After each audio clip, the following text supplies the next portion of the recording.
Hey guys, Sdanwolf, and I just wanted to jump in here and show you how absolutely terrible and wonderful I thought this was so many months ago when I built this. With Jurassic World Evolution right around the corner, this had just caught my eye when I was going through and looking at some old blueprints and some old maps. But yes, this was my interpretation, like maybe a year ago, of what I thought a good Jurassic Park Jeep would look like. Now, you got to understand, this was before glass. This was before any of the wheels. So this is almost a pure art shape Jurassic Park Jeep. I even had the glass roof piece, the gingerbread seats. I was pretty impressed. And now I'm pretty depressed. But no, another thing too, just kind of jumping in and looking at that, I was going to show you, without a lot of manipulation, you can use, as long as you have the DLC, you can use a lot of the tires and the Adventure Pack Jeeps, and you can make them look pretty Jurassic Park-like. You know, we've got the tan and the red version, then you've got the the very bright lime green, yellow, red version. Just Google the Jurassic Park logo and slap the little 1mm screens on the hoods of the Jeep. So yeah, so we basically, these right here took like, I don't know, maybe 8 minutes to put together, and this probably took like 2 hours. But yeah, that is what I thought. That is what I thought was cool a year ago. So we have definitely come a long way. And if you guys haven't picked this up yet, this was built. Actually, it's kind of it's kind of surprising how well this come out compared to the Jeep. But these were both built at the same time. This is my original Raptor paddock. So yeah, that's on the workshop. You can go on there and jump on there and grab that. And I may go ahead and just throw these little Jeeps on there, kind of themed out. The only thing I guess you'd really have to do, if you even wanted to, was get your little Jurassic Park logo, or I don't know, maybe try to get a little, maybe just try to get a little creative with that. But the Raptor paddock, it's already on there, so yeah, go pick that up and tell me what you think. But I was telling a couple people on Delady Signers Discord, definitely getting a little more hyped now for Jurassic World Evolution. It wasn't really, the game. I was excited. I was more excited when they announced it. I was more excited for Frontier, like as a company, and how such a big step it is they're taking, and how, like, this game, yeah, Planet Coaster was big, but a game like Jurassic World Evolution is, especially being, like, it's gonna just thrusts them so much into the gaming world spotlight. It's not such a niche type of game like Planet Coaster is. You can already just see by all these past couple months of coverage.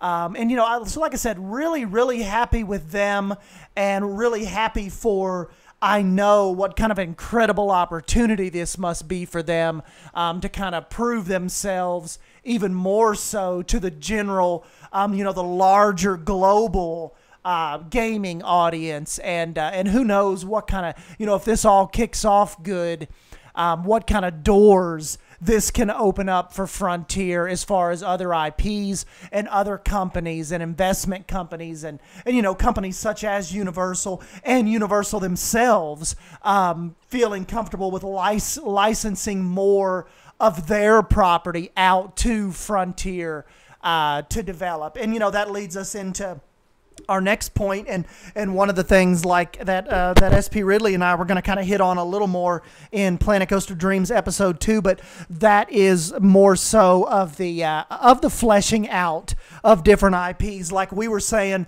could you imagine if if Universal let Frontier like take from their Kong Skull Island ride, like if we had the autonomous driving larger Jeeps that the little guests, you know, maybe 14 or 15, 20 guests load into, then the doors come down and close on them as it moves out into the rest of the attraction. And I mean, lots of things. Get a sanctioned Jaws set piece. I mean, just look at the plethora of what Frontier with the relationship with Universal. What if Frontier came out with like a Transformers pack? You know, I even have my little. Let me see if I can find you all my. I built an Optimus Prime way back in the day, but could you imagine? Like, see, here's my little dopey Optimus Prime. It's on the workshop. But I mean, could you imagine like what the Frontier artists and, you know, what the art department and the animation and the, you know, the VFX guys, those artists, and Sam Denny and all those guys, what they could come up with if you know, Universal just gave them free reign and said, okay, a Harry Potter pack. Could you imagine the pandemonium that would be unleashed with the Planet Coaster community if we actually had a you know, like a proper Harry Potter pack, DLC pack? I mean, you know, it would be absolutely insane. You know, melt our faces off. I know we would all just completely go insane. But just, I mean, just think about one company, Universal, and all of that intellectual property that Frontier could be working on even right now as we speak behind the scenes. So, you know, that is just kind of what I wanted to jump in here and show you guys how wonderfully terrible my old Jurassic Park Jeep was, and some of the new stuff that I've kind of come up with here. Just using some of the adventure pack stuff. So anyways, guys, if you're new to this channel, like I said, subscribe down below to keep up with all of our little Planet Coaster happenings. SP Ridley and I will probably get in and start recording Planet Coaster Dreams episode 2 very soon. Still getting some ideas together. I'm going to try to make it a little more organized for this next episode. And yeah, so that's it. Just give me a thumbs up if you end up enjoying this video. And yeah, guys, just leave me your thoughts down below, and I will catch you in the next video. Thank you. See you guys. Still a 10 on my left wrist in the soul place. On my knees, thanking God that He got me through the pain. Danger, danger. I don't fit in, I'm a stranger. Believer, believer. I can take out all the evil.